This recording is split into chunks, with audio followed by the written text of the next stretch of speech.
Hi everyone, this is my discussion board post for week 3. So our question for today, it says the textbook identifies several social welfare services in chapter 5. Which of these services do you believe are most needed in rural communities, and what do you base your answer on and why? So chapter 5 of the textbook identifies mental health, substance use, healthcare, child welfare, domestic violence, services for veterans, and services for immigrants as needed, social welfare services in rural communities.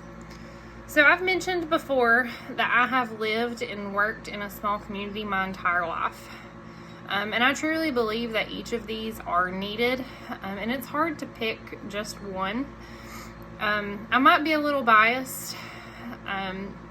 I've worked for a community services board for years, and I have just seen firsthand the value of mental health and substance use services. So on page 146 of our textbook, it states that rural residents tend to experience more depression, suicide, and substance use as compared to those who reside in cities. Rural areas also tend to have a higher rate of substance use issues, specifically opioids and methamphetamine. So mental health and substance use services provide treatment for the issues that are more prevalent in rural areas. However, there's a lot of issues with providing these services in rural areas, and most of the issues are related just to the access of those services.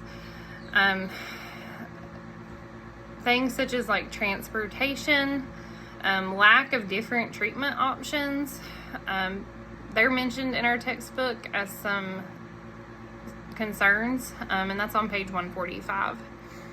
So healthcare services are also essential for individuals that are living in rural areas. Individuals need treatment for medical concerns. Like, we all need medical treatment from time to time. Even if we have no serious ongoing medical issues, like, we all still get sick, we all need to go to the doctor. So in the area that I live in specifically, access to healthcare is a major issue. We have a limited number of primary care doctors and dentists, and most of those offices are full. They're no longer accepting new patients, or they're no longer accepting patients with Medicaid.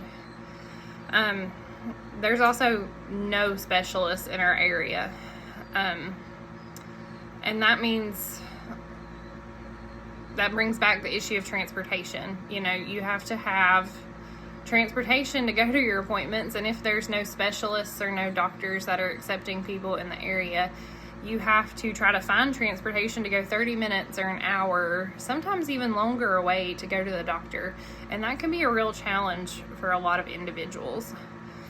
It's the same for veterans and immigration services in my area. There's none in the county that we live, so you have to go to another county, and I know the closest VA hospital is about an hour and a half away. We do have some child welfare and domestic violence resources in the area that I live in, but those are super, super limited. But I really do truly think that all of these are needed in rural areas.